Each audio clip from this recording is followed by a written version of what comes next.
Olá, amigos da TV Serviços. Estamos numa edição do Café com Serviços, nessa edição sem café, né?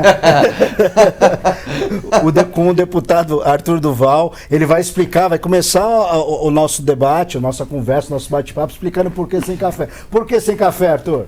Muito obrigado por vocês terem vindo até aqui, cara, uma honra, né? Ele até falou que o pessoal normalmente vai até a Sebrae, hoje a Sebrae veio até aqui, me senti até importante. É o seguinte, cara, eu não gasto um centavo de dinheiro público aqui da cota parlamentar especial e também, então, não tem café, porque eu não vou gastar dinheiro público para ficar eu tomando café, meus funcionários tomando café, meus convidados tomando café, porque eu não acho certo, né? Eu acho que as pessoas não devem pagar imposto nem para usar auxílio moradia ou auxílio terno ou não sei o que lá. Então não vai ter café e não tem café. Então o que o pessoal faz aqui de vez em quando eles estão... Eu também não tomo café, né? Quando eles estão com vontade, eles compram o dinheiro deles e o pessoal que faz lá e se vira aí, meu. Tá vendo? Está reinventando o conceito aí de deputado estadual, um conceito de servidor público, né? E não público para servi-lo, ele servindo ao público. Isso é muito importante, é o que nós estamos buscando aí na escolha de nossos candidatos. A Sebrae, Arthur, é uma entidade do setor de serviços e nós estamos passando agora por um perrengue que é a reforma tributária, né, onde nós estamos apoiando, especificamente a Sebrae, o imposto único, que é o imposto que menos dói para o setor de serviços. Qual a tua visão como deputado estadual, como parlamentar, da reforma tributária? Bom, a reforma tributária é essencial no país. Uma coisa que a gente tem que desmistificar é que a gente ainda não vai pagar menos imposto, né? Reduzir imposto não é reforma tributária, por incrível que pareça. Reduzir imposto é reduzir custo, né? Todo mundo, na hora de falar que quer reduzir imposto, todo mundo é liberal. Não, vamos reduzir imposto, vamos reduzir imposto. Na hora de cortar o custo, que é o que efetivamente vai fazer com que você possa reduzir imposto, aí ninguém mais é liberal, né? Então, não é redução de imposto. Esse é o primeiro ponto. Agora é o seguinte, é uma descomplicação, porque além da gente ter uma das cargas tributárias mais pesadas do mundo, nós temos a carga tributária mais complexa do mundo, né? Eu tenho certeza que todo mundo que está assistindo aqui gasta muito tempo, energia, dinheiro, né, com algo que não é tua atividade, justamente para se adequar ali nas suas legislações tributárias. Tem muita gente que compete no mercado, não sendo melhor naquilo que faz, mas sendo melhor em pagar o imposto certo, que aí você paga menos. Então, assim, é um absurdo isso no Brasil. Eu acho que a gente tem que ter um debate. Eu acho que a boa notícia, como eu falei anteriormente, até para você em off aqui, é que o debate não vai ser como a reforma da Previdência, não vai ter histeria, mas vai ser um debate muito técnico, muito complexo. Então eu acho que vai ser um debate feito com muita seriedade. Eu pessoalmente não estudei o tema ainda, eu acho que é um tema muito complexo, eu tenho que parar e sentar e analisar com todos os elementos, mas acho que a parte boa é que, como eu te falei, não vai ter histeria. Então, eu acho que os especialistas, as pessoas que realmente têm capacidade técnica para debater esse tema, vão ser mais ouvidos do que um monte de gente na rua fazendo manifestação por algo que não sabe nem o que está fazendo lá. Legal, bacana. Ainda nessa toada de imposto, na esfera Estado de São Paulo, que é exercício como legislativo, como deputado estadual, você tem alguma proposta na esfera tributária em relação aos impostos estaduais dentro de São Paulo? Sim, na verdade é o seguinte, um dos meus projetos aqui, não é muito popular para o governo, mas é popular para as pessoas com certeza, é isentar de ICMS e de IPVA os veículos utilizados para aplicativos de transporte. Então não é o cara chegou, comprou, sou Uber, então não é assim, né? Você comprovando um mínimo de viagens durante o ano e um mínimo de viagens nos últimos 4 meses, quer dizer, você tem recorrência na sua atividade, você está ativo nela, você ganharia esse bônus. A gente fez uma conta aqui, implicaria em menos de 0,1% na arrecadação do Estado, e eu tenho certeza que faria diferença para aquele cara que perdeu emprego, está sendo escorraçado pela máquina pública quando vai comprar algum bem novo para prestar o seu serviço. Cara, você incentivar o cara a comprar um carro novo, vai fazer com que ele polua menos, vai fazer com que ele quebre menos no trânsito, vai fazer com que ele gere menos acidentes e vai girar economia. Então eu acho que é um projeto muito benéfico. Vamos torcer para que a casa entenda que seja um projeto bom para os paulistas aqui. Inclusive no mundo civilizado, quanto mais antigo é o seu carro, mais caro é o imposto, exatamente nessa linha que você está defendendo de renovação de frota. O cara que quer ter um carro antigo é um colecionador, então ele pode bancar esse luxo, então ele deve pagar o imposto mais caro. No Brasil a lógica é reversa. No Brasil eles usam o IPVA como meio de distribuir renda. Então, pô, você não tem um carro novo, coitado, paga menos. Ah, você tem um carro novo, então você tem que ser punido. Então, assim, você é punido por investir. Né? Vamos pensar no cara que tem um carro. Vamos pensar no cara que tem 10 caminhões. Aí ele tem um caminhão lá que é 2010. Ele fala, não, vou renovar minha frota, eu vou investir aqui, vou renovar minha frota porque vai poluir menos, porque eu vou ter caminhões mais seguros para o meu motorista, para as pessoas. A hora que ele renova a frota, ele é automaticamente punido por ter feito esse investimento. Ah, você está investindo? Então paga mais imposto. É um absurdo isso, é um completo absurdo. Você desincentiva, né, a evolução. A produção, o emprego, Exatamente. O recolhimento de tributo, a economia de mercado. Eu acho que a tabela do IPVA devia ser assim, ó. É isso o inverso do que ela é hoje. Exata, como é no mundo civilizado, Pois é, né? pois É isso aí. Não, só para você ter uma ideia, aqui no Brasil, a gente tem regras que não dá para entender. Você pega, por exemplo, em alguns estados dos Estados Unidos, o imposto sobre veículos automotores é sobre o peso. Então, você tem um carro super leve, você paga muito pouco. Você tem um carro hiper pesado, a caminhonete, você paga muito imposto. Aqui é o contrário. Se você comprar, por exemplo, vamos dar um exemplo que o cara tem grana, ele comprou um Porsche super leve, ele vai pagar um baita IPVA. Aí o cara comprou uma Hilux usada, ele vai pagar menos IPVA. Porque é utilitário e o utilitário paga 2% ao invés de 4%. Então, eu não estou entendendo. São os incentivos reversos. Eu realmente não consigo entender. O veículo mais pesado vai dar vai exigir mais manutenção de estrada. A diesel, etc. Então, Diesel vai poluir mais. Exatamente. É verdade, é verdade. Você tem toda a razão na tua argumentação.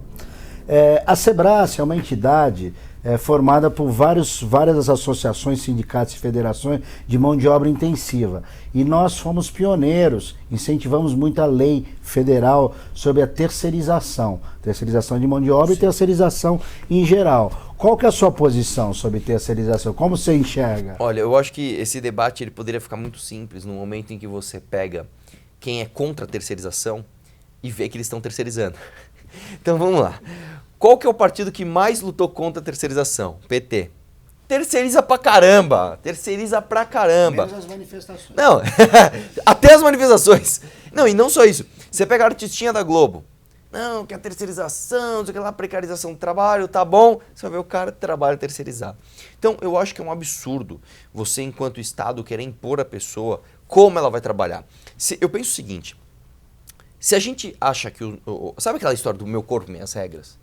Eu não posso pôr um piercing se eu quiser, eu não posso tatuar, não posso. O corpo não é meu, eu não posso fazer o que eu quiser com o meu corpo. Por que a minha atividade laboral, por que o meu trabalho, porque o fruto daquilo que eu vou produzir tem que estar sob as regras de alguém que diz representar um coletivo e está me automaticamente colocando num coletivo de interesse dele? Porque e se eu não quiser fazer parte? Né? E se eu falar assim, eu entendo a tua pauta, legal, só que eu não quero fazer parte disso. Eu quero fazer diferente. Por que eu não posso? É um autoritarismo. Eu acho, inclusive, que no Brasil nós temos um enorme problema com o autoritarismo trabalhista. Né? Nós temos dirigismo contratual, nós temos insegurança jurídica, nós temos tudo isso porque alguns poderosos se acham no direito de ditar as regras do trabalhador. Ele trata o trabalhador como um escravo, como um idiota. Olha, você não pode vender a sua mão de obra do jeito que você quer, você não pode prestar o serviço do jeito que você escolher. Eu vou escolher por você, porque eu represento o coletivo ao qual você faz parte. Isso é um absurdo completo. Isso é um absurdo completo. Quem decide como eu vou vender o meu trabalho sou eu e não o governo. Então, infelizmente, a gente tinha que mudar essa mentalidade. E o trabalhador também tem o direito de como vai vender sua mão de obra. Exatamente. Quem também. Escolhe é o trabalhador. Exatamente. Quem escolhe é o trabalhador. Exatamente. Bom, já que o assunto enveredou para o trabalhador, sua visão sobre a reforma trabalhista. Eu acho, cara, foi tímida. Eu acho que ela deveria ser bem mais abrangente, mas a política é a arte do possível. Era o que tinha para ser, era o que dava para ser feito naquele momento. Acho que foi uma excelente reforma. Não obstante, nós tivemos uma queda no número de protocolos para abertura de sindicatos, né, de quase 10 vezes, né, em um ano. Nós tivemos uma queda nas ações trabalhistas de, se não me engano, quase mais de 80%. Então, num país onde nós concentramos a soma de todas as ações trabalhistas do mundo, né? Nós somos, hoje no Brasil, se tem mais ações trabalhistas do que em todo o resto do mundo somado. Né? Nós temos uma justiça do trabalho que custa 2 vezes mais caro do que a mais cara do mundo. Então alguma coisa está errada. Eu acho que a reforma trabalhista vem nesse sentido. E se você puder só me eu me estender um pouco, te contar uma história aqui de como lei trabalhista para mim é o que afeta, assim, é uma adaga no meu coração mesmo, é o que me deixa mais nervoso. Porque é de fato alguém falando para você, você não vai trabalhar. Eu tô falando que você não vai trabalhar, eu é que mando aqui. Trabalho com diversas coisas, uma delas é posto de gasolina. E eu lembro que eu tinha um frentista, que ele trabalhava de manhã, ia para casa às 2 da tarde, ele morava do lado do posto, ele ia a pé. E aí ele falou assim, Arthur, eu tive uma ideia. Eu quero abrir um lava rápido das 6 da tarde às 10 da noite, no teu estabelecimento. Porque tem muito cliente que quer lavar o carro de noite e não tem onde lavar. Eu falei, beleza, você me paga a conta de água? Me paga. Então ele me pagava a conta de água e ele lavava carro. E o que ele ganhasse era dele. Assim, arrebentou. Ele começou a ganhar mais dinheiro, né, nas épocas de verão, obviamente, com o lava rápido do que como frentista. O que aconteceu? Um dia passou um carrinho do sindicato lá. Falou, olha, você está registrado para trabalhar esse horário? Não, eu estou registrado para trabalhar das 6 às 2, das 7 às 2, não lembro agora o horário dele. E aqui eu faço um trabalho para mim. Eu sou dono do meu lava rápido aqui. Ele foi proibido de continuar trabalhando lá porque era no mesmo endereço. Ele não podia passar mais de X horas em atividade laboral no mesmo endereço. Sabe qual foi o resultado? Ele abriu o lava rápido dele no vizinho. Então, assim, ele quis empreender, ele tem um talento, um tino para empreender, é um trabalhador que gera resultado, estava ganhando muito dinheiro, ele teve que levar os clientes dele para outro posto para continuar empreendendo por causa de uma lei trabalhista idiota e ultrapassada. Então, esse para mim é um exemplo prático que aconteceu na minha vida e que mostra que, infelizmente, cara, o autoritarismo, o dirigismo não funciona. É o mercado que tem que ditar as regras de como vai funcionar. Ótimo. Com relação a você mencionou no início da nossa conversa que o Estado tinha que diminuir de tamanho, que o tributo não ia baixar a carga tributária, que o Estado tinha que fazer a sua parte. O que você está achando das ideias, das propostas do Paulo Guedes, como czar da economia, nesse sentido de enxugamento da máquina estatal? Olha, eu acho que o Paulo Guedes é um grande exemplo, né, para todos nós que somos trabalhadores liberais. Ele vem com propostas objetivamente muito boas. O problema é que a gente tem um governo que não ajuda, né? O próprio governo atrapalha as reformas que vêm do próprio governo, né? Lembrando que assim, o governo não é o presidente. A gente tem que sempre lembrar o seguinte, o governo não é uma figura, não é uma pessoa. O governo é uma equipe. O governo é o presidente, Jair Bolsonaro, com o seu ministro Paulo Guedes, com o seu ministro Sérgio Moro, com o seu ministro Ricardo Salles. É uma equipe. E essa equipe faz alianças políticas para desenvolver o seu trabalho. Não adianta o Paulo Guedes ser um gênio e propor as melhores coisas para o Brasil se a gente tem um governo que não ajuda e um Congresso que ajuda menos ainda. Então, eu acho que a reforma da Previdência passou, ótimo, era mais do que necessário, mas deveria ter passado de uma maneira ainda mais abrangente, né? A reforma de 1,5 trilhão que ele tinha em mente foi enxugada, né? Os estados e municípios ficaram de fora, tivemos ali a capitalização de fora, que novamente é um afronte à liberdade do trabalhador investir onde ele quiser, mas de fato foi o que foi possível, então o saldo é positivo. Eu daria meus parabéns para o Paulo Guedes, acho que é um baita ministro, um baita cara, uma baita pessoa, então para ele eu tiro meu chapéu pro cara. Bacana. Âmbito Estado de São Paulo, sua legislatura, como você vê o governo, o executivo estadual no tripé básico de um Estado, saúde, educação e segurança pública? Vamos lá, eu acho que é o seguinte, ninguém é contra a saúde, educação e segurança pública. Você nunca vai ver um governador falar, eu sou contra isso aqui, isso aqui. O lance é, para você investir nisso de maneira eficiente, você tem que fazer com que a máquina pública seja mais eficiente, né? Isso é uma coisa que também a gente esquece. O orçamento do executivo é completamente engessado, né? Não é que assim o cara senta na cadeira, agora eu sou governador, agora eu sou presidente, agora eu sou prefeito, dá a grana que eu vou ver como é que eu vou fazer. Não é assim que funciona. Você chega lá, você tem 80%, 90% do orçamento já endereçado. Chega o dinheiro, você só assina para ir para outro lugar, você não mexe, você tem uma autonomia muito pequena. O que o Dória está fazendo, e apesar de eu ter muitas ressalvas sobre o João Dória, né, que não é um liberal de fato, que discordo dele em 1 milhão de coisas, o plano dele para a eficiência do Estado é muito bom. Ele quer de fato reduzir empresa, ele quer desestatizar, quer privatizar, quer fazer uma gestão eficiente. Acho que ele e o Rodrigo Garcia, que é o vice, estão fazendo um excelente trabalho nesse aspecto econômico, tá? Discordo de algumas posições, né, como alguns projetos de lei que eles propõem, etc., de algumas posturas enquanto pessoas públicas, Mas acho que economicamente, cara, é um dos melhores governadores que o estado de São Paulo já teve, né? E eu espero que o plano de desestatização dele vá para frente. Eu voto tudo a favor aqui, faço militância a favor, porque eu acho que é um dos pilares fundamentais para a gente dar o exemplo para o Brasil de como gerir a máquina pública. Ótimo, ótimo.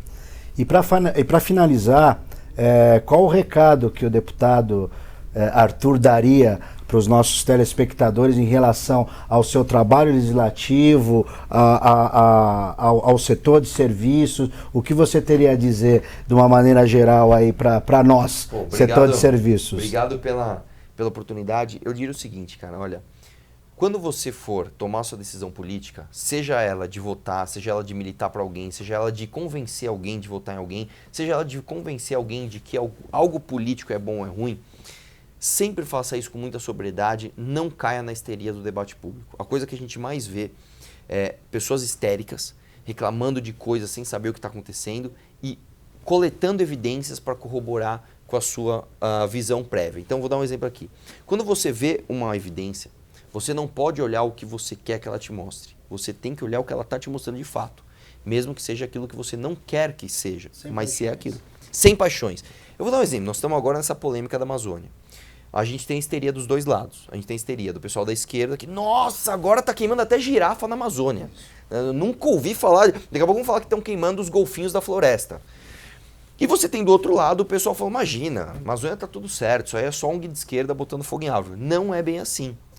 Vamos sentar com sobriedade, vamos analisar dados, vamos interpretar os dados e vamos, de maneira responsável, sério, né? Sem time, sem vestir uma camisa, analisar a melhor ação para aquilo. Então, o recado que eu dou, seja lá qual for o setor que você faz parte, eu faço parte do setor de serviços, eu vim da iniciativa privada, trabalho com estacionamento, trabalho com revenda de combustível, trabalho com reciclagem, sempre trabalhei com iniciativa privada.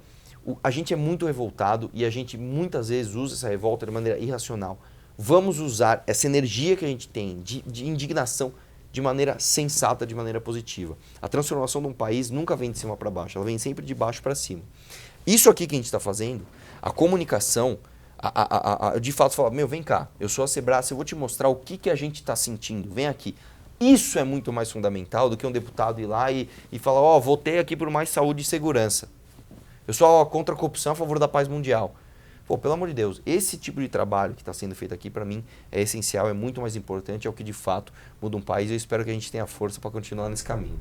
Muito obrigado, uma honra tremenda receber a Sebrae aqui na Assembleia Legislativa do Estado de São Paulo, no seu gabinete, obrigado. Mesmo sendo um café sem café de serviço, mas foi uma felicidade muito grande contar aí com as suas palavras aí para a TV Serviço. Muito obrigado.